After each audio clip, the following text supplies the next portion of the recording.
Welcome friends. इस video में हम डिस्कस करेंगे कॉल बाय वैल्यू कॉन्सेप्ट के ऊपर। ठीक है, कॉल बाय वैल्यू क्या है, कैसे काम करता है, एंड इसके बाद भी और एक हम कंसेप्ट के बारे में जानेंगे, that is call by reference. तो इस वीडियो में ओनली हम कॉल बाय वैल्यू के ऊपर हम डिस्कस करेंगे। तो what is call by value and ये कहाँ पे यूज होता है। ठीक है, तो पहला चीज़ है, कॉल बाय वैल्यू आपका मोस्टली फंक्शंस के अंदर ही यूज़ करते हैं। मतलब अभी तक आप जो भी फंक्शंस में काम कर रहे हो, यहाँ पे अभी क्या हुआ, मेन फंक्शन से मैंने फंक्शन के थ्रू कॉलिंग फंक्शन से कॉल्ड फंक्शन को डाटा पास किया। ठीक है, जो भी डाटा पास हुआ वो कॉल्ड फंक्शन में उसी डाटा को यूज़ करके ऑपरेशंस हुआ, उसके बाद रिटर्न कर गया। मैं आपको एक प्रोग्राम दिखाता हूँ जो कि ऑलरेडी प्रीवियस वीडियो में आप उस प्रोग्राम में काम कर चुके हो, that is with return type with automate. यहाँ पे क्या हुआ, मैंने यहाँ पे रेडियस को रिटर्न किया। यहाँ पे मैंने क्या किया, रेडियंस को रिटर्न किया। कहाँ से, एक्चुअल आर्गुमेंट में मैं रेडियंस को पास किया, सॉरी पास किया नॉट रिटर्न, पास किया। यहाँ पे पहुँचा जो कि राड है। राड एक वेरिएबल है जो कि रेडियस का डाटा को ही कॉपी करता है, लेकिन हम इस रेडियस को भी वहाँ पे भी डिक्लेयर कर सकते हैं। हाँ यस कर सकते हैं, लेकिन मैंने नहीं किया हूँ, थोड़ा डिस्टिंग्विश क्रिएट करने के लिए क्रिएट किया हूँ। लेकिन सेम डाटा दोनों वेरिएबल में अपडेट हो रहा है। आप सोच रहे हो कि सर हम तो एक ही फाइल में, प्रोग्राम तो एक ही है, हम दोनों डाटा क्यों डिक्लेयर कर रहे हैं। इसलिए कर रहे हैं कि हम जो डाटा यूज़ कर रहे हैं कौन से फंक्शन के अंदर करें, क्योंकि सी जो एंटायर स्ट्रक्चर क्या क्या है, फंक्शन के अंदर ही आपका डाटा वैलिड है। फंक्शन के बाहर अगर डाटा आप डिक्लेयर करते हो उसको हम ग्लोबल बोलते हैं, जो कि मल्टीपल फाइल्स में हम यूज़ कर सकते हैं। लेकिन हम जो डाटा इनिशियलाइज किए हैं व जो भी इनपुट किए हैं, कहाँ पे किए हैं, दैट इज मेन फंक्शन के अंदर। तो मेन फंक्शन के अंदर जो भी डाटा यहाँ पे प्रेजेंट है, इस डाटा को अगर मैं कोई दूसरे फंक्शन को पास ऑन करता हूँ, तो पास ऑन करने के टाइम पे दूसरे पर्टिकुलर फंक्शन के अंदर हमको एक नया वेरिएबल डिक्लेयर करना पड़ेगा, उसी वेरिएबल में वो डाटा को कॉपी करना पड़ेगा। ठीक है, समझ में आ गया। उसके बाद ही उसी डाटा के ऊपर ऑपरेशनल टैक्स होगा, जो भी काम करना है उसके बाद वो रिटर्न करेगा। अगर रिटर्न है, यहाँ पे तो रिटर्न है, तो मेन फंक्शन को रिटर्न करेगा। अभी हमारा मेन प्रोस्पेक्टिव है कॉल बाय वैल्यू को मीनिंग क्या है। कॉल बाय वैल्यू ये बोलता है कि अगर आप फंक्शन के थ्रू कोई भी डाटा पास करते हो, कहाँ से, मेन फंक्शन से कॉल्ड फंक्शन को, मतलब कॉलिंग फंक्शन से कॉल्ड फंक्शन को कोई भी डाटा पास होता है, हम जो भी डाटा पास करते हैं उस पर्टिकुलर जो भी वेरिएबल है, हम जो भी डाटा पास करेंगे उस पर्टिकुलर वेरिएबल में स्टोर होगा। जैसे यहाँ पे मैं रेडियस में सपोज मैं यहाँ पे पास करता हूँ आइदर 4। ठीक है, मैंने 4 पास किया, तो यहाँ पे रेडियस 4 है। जब यहाँ से यहाँ कॉपी होगा, यहाँ पे भी कितना आएगा, यहाँ पे आपका रेडियस का वैल्यू वही, यहाँ पे रैड का वैल्यू कितना आएगा, इक्वल टू 4 ही आएगा। सेम आएगा कि नहीं, बस सेम ही आएगा रैड का वैल्यू। तो दोनों में आपका डाटा क्या है, सेम है, लेकिन वेरिएबल का नाम चेंज हो गया, जो कि फिर से रीअलोकेट करना पड़ा एक अनदर वेरिएबल, एक फंक्शन के अंदर, दूसरा नेम फंक्शन के अंदर जो कि मैंने क्रिएट किया है, लेकिन डाटा सेम है। अगर मैं इस पर्टिकुलर वेरिएबल के अंदर जो भी डाटा प्रेजेंट है इसको कुछ भी मैनिपुलेट करता हूँ इस फंक्शन के अंदर, एंड उसी चीज़ को मैं मेन फंक्शन के अंदर उसी पर्टिकुलर वेरिएबल को डिटेक्ट करूँ, मतलब जो भी डाटा मैं पास किया हूँ उसको मैं चेक करूँ, क्या होगा।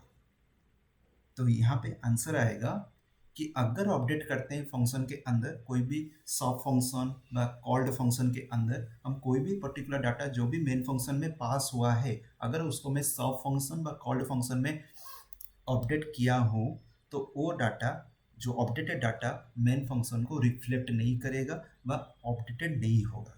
जो डाटा मैंने पास किया था मेन फंक्शन में वही डाटा दिखाएगा। जैसे मैं यहाँ पे रेड 4 तो पास किया था, लेकिन जब यहाँ पे आएगा तो मैंने क्या करूँगा, यहाँ पे एक इनिशियलाइज कर दूंगा रेड इक्वल टू 8। तो अभी क्या होगा, रेड इक्वल टू 8 होने की वजह से अभी डाटा आपका अपडेट हो गया।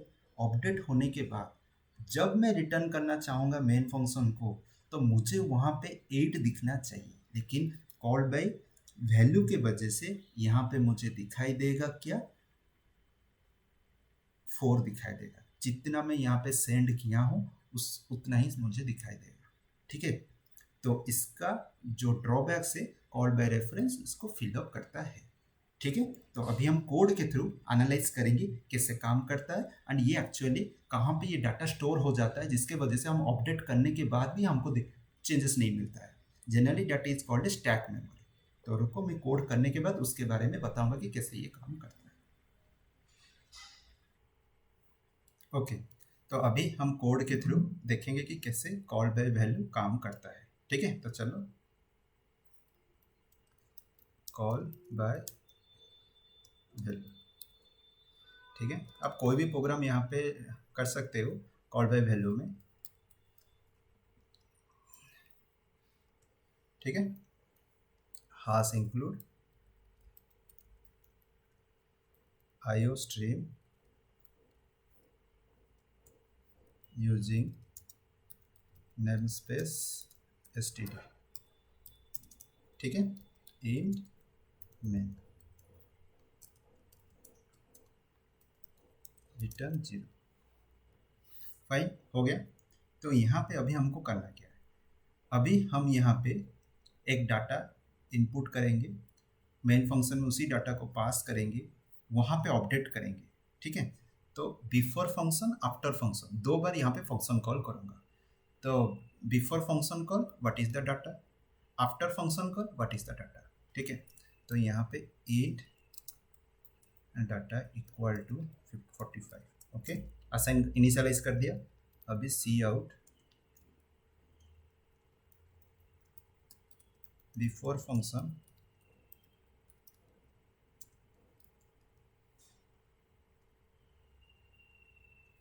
बिफोर फंक्शन,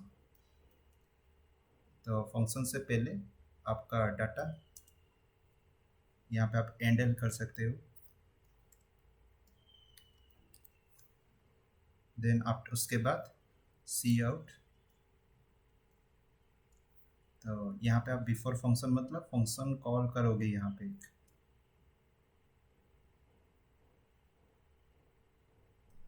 ओके, तो यहाँ पे मैं फंक्शन कॉल करके यहाँ पे ये डाटा को पास करूँगा, कॉल बाय वैल्यू। ठीक है, यहाँ पे मैं डाटा को पास करके फिर से यहाँ पे प्रिंट कर रहा हूँ आफ्टर फंक्शन। ठीक है, call call by value data. हो गया call by value, before function कितना है, आफ्टर फंक्शन कितना है। तो अभी मैं यहाँ पे void लिखूंगा। ठीक है, यही वेरी इंपॉर्टेंट पॉइंट है, यहाँ पे void डिक्लेरेशन है, मतलब कोई भी रिटर्न नहीं करना है। ठीक है, कैसे हमारा डाटा मेमोरी में अपडेट हो जाता है, तो this is the important part. Data okay, तो यहाँ पे मुझे करना क्या है, कॉल बाय वैल्यू, यहाँ पे डाटा आया। अभी मैं यहाँ पे डाटा को अपडेट कर दूंगा एज 23। ठीक है, कुछ रिटर्न नहीं करना है, बस इतना ही करना है। तो आप यहाँ पे कर सकते हो in memory before function, inside call by value function, यहाँ पे लिख सकते हो C out inside call by value function. ठीक है, तो यहाँ पे आप डाटा को लिख सकते हो फंक्शन डाटा इज। हो गया आइडिया।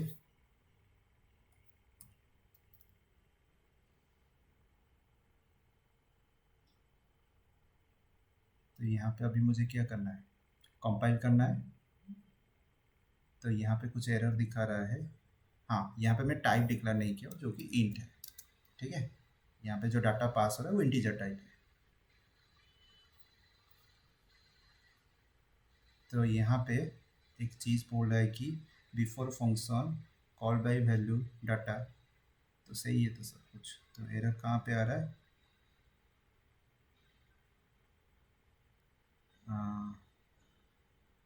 इंसर्शन ऑपरेटर तो यूज हुआ है सब में। IO stream stream using namespace std, तो यहाँ पे std लिखने की तो जरूरत ही नहीं है। तो देखते हैं यहीं पे ही कोई गलत हुआ है।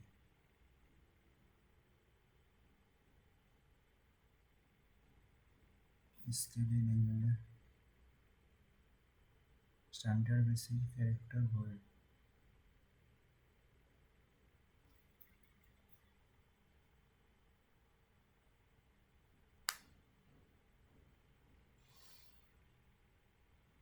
सब तो सही है, क्या प्रॉब्लम है थोड़ा सा देखना पड़ेगा यहाँ पे।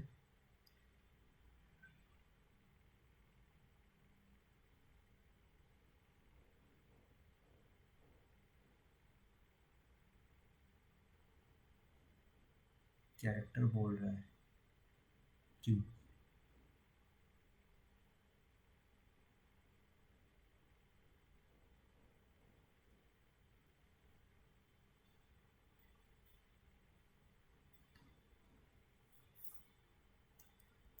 हैंडल यहाँ पे लिख लो,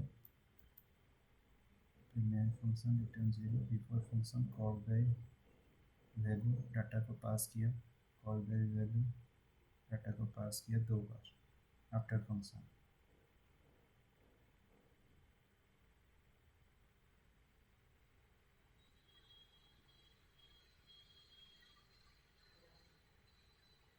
सब तो सही लग रहा है।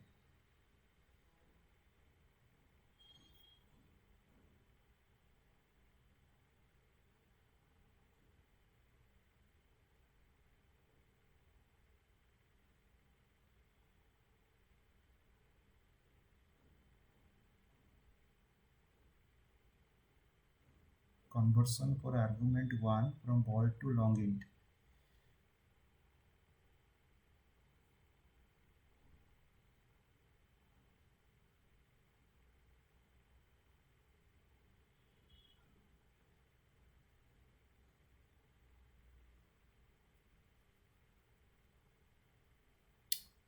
थोड़ा सा मैं वीडियो को पॉज करके इसको थोड़ा देख लेता हूँ कि क्या प्रॉब्लम है, उसके बाद आपको बताऊँ। हाँ, जो प्रॉब्लम था वो पता चल गया क्या प्रॉब्लम है। देखो थोड़ा सा गलती, बड़ा गलती है। अब देखो यहाँ पे void है, मैंने क्या बोला void रहेगा, यहाँ पे डाटा अपडेट होगा विदाउट रिटर्न, उसी पर्टिकुलर वेरिएबल जो भी डाटा हम फंक्शन से पास कर रहे हैं, ठीक है, वो अपडेट होगा लेकिन मेन फंक्शन में उसका रिफ्लेक्शन होगा। तो यहाँ पे ये प्रॉब्लम है कि क्या ना, मैंने क्या किया, तो ये जो फंक्शन को कॉल कर रहा हूँ, यहाँ पे जो प्रिंट कर रहा हूँ इनलाइन फंक्शन प्रिंट इसको बोलते हैं। इनलाइन फंक्शन को प्रिंट करना मतलब डाटा को प्रिंट करना, यहाँ पे ये होगा, हो नहीं पाएगा क्योंकि यहाँ पे ये जो है ना, यहाँ पे आउटपुट जब रिटर्न करेगा तब जाके यहाँ पे प्रिंट होगा, ठीक है। तो इस वजह से यहाँ पे एरर आ रहा था। तो मैं क्या करूँगा, फंक्शन कॉल करूँगा, यहाँ पे सेमीकोलन दूंगा, बिफोर फंक्शन कॉल डाटा यहाँ पे मैं लिखूँगा, ठीक है। उसके बाद इसको भी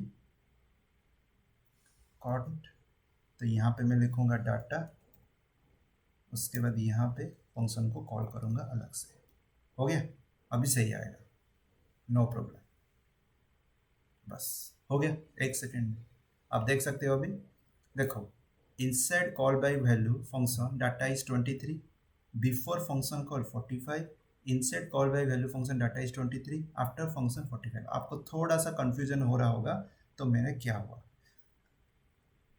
तो मैंने यहाँ पे पहले फंक्शन को कॉल कर दिया, उसके बाद बिफोर फंक्शन कॉल लिखा है। तो इसको मैं नीचे लेके आता हूँ, इसको कॉल करने की जरूरत ही नहीं है, बस एक ही बार कॉल करो, ठीक है। बिफोर फंक्शन डाटा इतना ही है, कॉल बाय वैल्यू में डाटा पास हुआ, यहाँ पे अपडेट हुआ, inside call by value function data update हुआ, ओके। डाटा इज अपडेट, यहाँ पे मैं लिख देता हूँ अपडेट, ओके, अपडेट। उसके बाद आपका यहाँ पे नीचे फिर से फंक्शन डाटा को हमको प्रिंट करना है। तो चलो,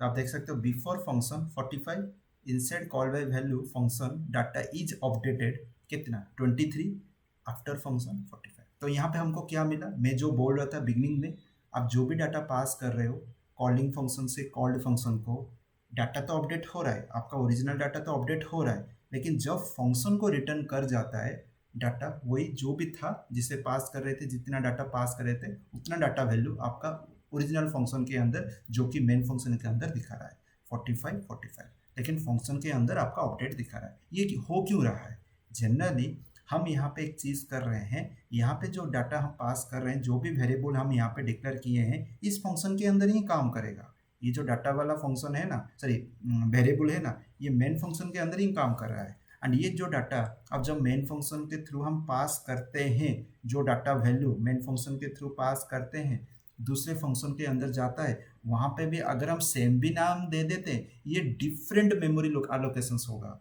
यहाँ पे डिफरेंट मेमोरी एलोकेशन होगा, यहाँ पे भी जो मेमोरी एलोकेशन होगा वो डिफरेंट होगा। तो due to different memory allocation, तो पहला पॉइंट क्या है, ड्यू टू, पहला है तो यहाँ पे मैं लिखता हूँ पहला पॉइंट यहाँ पे, due to different memory allocation. Due to different memory allocation, ये आपका डिफरेंट आ रहा है। Okay, due to different memory allocation. दूसरा data value are data value store in stack memory.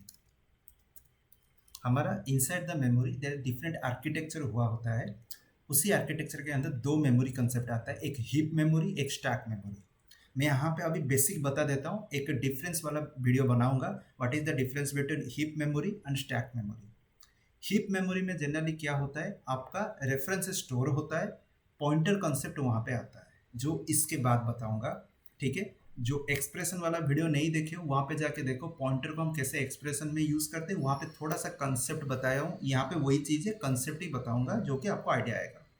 ठीक है, तो स्टैक में क्या होता है ना, आपका ओरिजिनल डाटा आपका पास होता है, ओरिजिनल डाटा, लेकिन उस पर्टिकुलर डाटा जहाँ पे प्रीवियसली सेव हुआ था वो एड्रेस पास नहीं होता, जिसके वजह से स्टैक में आपका डिफ़ॉल्ट जो भी आपका मतलब फंक्शंस के अंदर जो भी वैल्यूज कॉल हो रहे हैं, जो भी न्यू वेरिएबल डिक्लेरेशन हो रहे हैं, ये जनरली आपका स्टैक मेमोरी में स्टोर होता है। जैसे यहाँ पे मैंने मेन फंक्शन के अंदर डाटा को 45 किया, उसके बाद जब मैं यहाँ पे इस फंक्शन से निकल के दूसरे फंक्शन में गया एंड उसी पर्टिकुलर वेरिएबल भी डिक्लेयर किया, लेकिन यहाँ पे ये री डिक्लेरेशन हुआ एक दूसरे लोकेशन पे, वही सेम डाटा इसमें असाइन हुआ, लेकिन इस फंक्शन के अंदर उसको अपडेट कर दिया, इसके वजह से यहाँ पे डाटा आपका अपडेट दिखा रहा है, लेकिन मेन फंक्शन में तो डिफरेंट डाटा वेरिएबल है ना, तो डिफरेंट डाटा वेरिएबल आपको लग रहा है सेम है, लेकिन मेमोरी के अंदर वो डिफरेंट लोकेशंस में डिफरेंट सेम डाटा को असाइन किया गया था पहले, लेकिन जब अपडेट हो गया इन फंक्शन के अंदर, कॉल बाय वैल्यू फंक्शन के अंदर, जब मैं मेन फंक्शन को फिर से रिटर्न करके देखना चाहता था डाटा अपडेट हुआ है कि नहीं, क्योंकि हम वैल्यू को अपडेट कर रहे हैं। ठीक है, एड्रेसेस यहाँ पे डिफरेंट है, यहाँ पे एड्रेस डिफरेंट है, यहाँ पे एड्रेस डिफरेंट है। ड्यू टू एड्रेसेस डिफरेंट, अगर आप डाटा को अपडेट करते हो, कौन सा एड्रेस में अपडेट हुआ है, ये जो कॉल बाय वैल्यू कॉन्सेप्ट है, ये जो फंक्शन है, इसके अंदर ही डाटा अपडेट हुआ है, मेन फंक्शन के अंदर वही सेम डाटा है, इस वजह से यहाँ पे आपका 45 दिखाया inside main function and inside call by value function के अंदर डाटा अपडेट हुआ एंड अपडेट डाटा यहाँ पे 23 शो किया। समझ में आया, ये दो मेन इंपॉर्टेंट पॉइंट है जो कि कॉल बाय वैल्यू का ड्रॉबैक्स है, एंड इसी ड्रॉबैक्स को रिमूव मतलब पास किया गया है कॉल बाय रेफरेंस में। तो चलो कॉल बाय रेफरेंस में हम देखेंगे कि कैसे क्या होता है वहाँ पे, तो इसको फिर से एक बार रन करके मैं आपको दिखा देता हूँ। आ गया, inside the call by value function data is updated to 23। Okay, लेकिन मेन फंक्शन के अंदर सेम है, तो यहाँ पे आप लिख सकते हो इन मेन फंक्शन MAIN। ओके, हो गया, तो यहाँ पे भी वही चीज़ लिख सकते हो जो कि आपको अच्छे से पता चले, इन MAIN ब्रैकेट, बस हो गया। फिर से एक अनदर टाइम रन करके दिखाता हूँ। फाइन, इन मेन फंक्शन, इन मेन बिफोर फंक्शन कॉल, तो यहाँ पे लिख सकते हो before function call 45, after function call. Okay, बस एक लाइन और यहाँ पे ऐड करो, कॉल।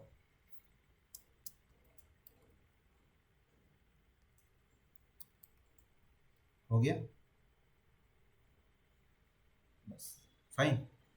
तो अगर अभी भी समझ में नहीं आ रहा है, नीचे कमेंट बॉक्स में लिखो, मैं फिर से अलग मतलब वे में समझाने की कोशिश करूँगा अलग वीडियो में। ठीक है, अगर वीडियो अभी तक देख रहे हो, इसको लाइक करो, इस वीडियो को शेयर करो, अपने जितने सारे फ्रेंड्स हैं फ्रेंड सर्कल के अंदर इसको पूरा डिस्ट्रीब्यूट कर दो, इस वेब चैनल को सब्सक्राइब करो, बेल आइकन को क्लिक करो, जब भी मैं फ्यूचर में वीडियो अपलोड करूँगा आपको नोटिफिकेशन मिल जाएगा। ठीक है, थैंक यू।